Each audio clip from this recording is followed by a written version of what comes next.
खुलुमबाय स्टुडियोआव दं आं उदांस्रि मोसाहारि। जिमि ब्रह्मआ क'क्राझार बिसमुरि बाजाराव गंसे ससमा बानायना फाननाय गला गोदान बेखेवदों।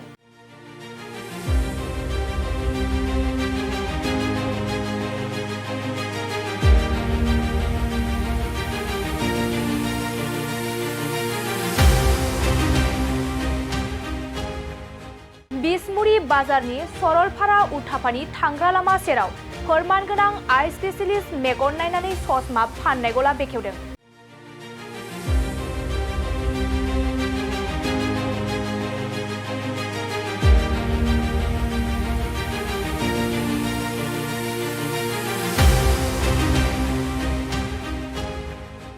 लोगोसे सानग्लासेस, कन्टेक्ट लेन्सेस, फेन्सि फ्रेम्स बायदिखौ खम राङावनो मोननाय जायो। फोरमायनाय बायदिब्ला फुंबिलि 7:30 रिंगानिफ्राय बेलासिनि 4 रिंगासिम सप्तासेयाव साननै समबार आरो बिस्तिबार खालि नेपालनिफ्राय मेगन नायग्रा अप्टमराम किशोर श' बिथाङा बे जिमि ब्रह्म बिथांनि कुशाल आप्टिकेल गलायाव फैयो।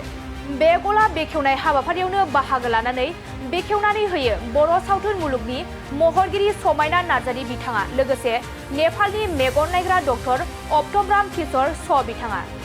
बड'लेण्ड बुब्लिनि गेजेरजों आं खुलुमबाय। माने बियो जोंनि बे बिसमुरि भुटान रड आरो ससमा आइ केम माबा गोदान अपेनिं खालायदों। माने जाहाथे सोरबा गोजानाव थांनानै नायजानाङा मेगन, माने बिनि थाखायनो आं साननानै माने गोथौयै बेखौ खुलिनाय जादों। गारि भारा माबा भारा गारहैस्लायस्लाय जायगायावनो बा मोजां जायो। बेफोरनि थाखाय आं बेखौ माबा लानानै खुलिनाय जादों आरो दा सोरबा एसे एनै माबाबा खम बेसनिबो माबा लांनो हागोन जेन'बा गामिनि हिसाबै। बेखौनो आं बुंनानै गोजोननाय थाबाय। डाक्टारा नेपालनि। सप्तायाव खनसे जिरायगोन। सप्तायाव खननै समबार ओमफ्राय बिस्तिबार। मा खावलायहरनो सानो ओनसोलनि रायजो राजाफोरखौ जिहेतु नोंथांनि दखानाव नायफैनो थाखाय? रायजो राजाफोरखौथ' आं सानो माने जाहाथे आंखौ सापर्ट होफैथों, जेन'बा बाव फैनानै मोजाङै मोजां गावसिनि मेगनखौ नायजानानै एसे माबा लायोबा मोजां। बेखौनो आं बुंनानै गोजोननाय थाबाय। यहाँ कुशल ऑप्टिकल में आज आया हूँ, इसका ओपनिंग है। उसका क्या है कि यहाँ पर आपका जितना आई चेकअप और हो गया उसके साथ साथ पावर भी दिया जाएगा। जो चश्मा और का भी यहाँ बन जाएगा, जो पावर आएगा।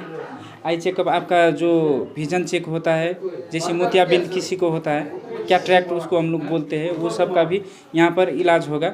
उसके थ्रू से हम लोग को फ्री में ऑपरेशन भी करवाएंगे।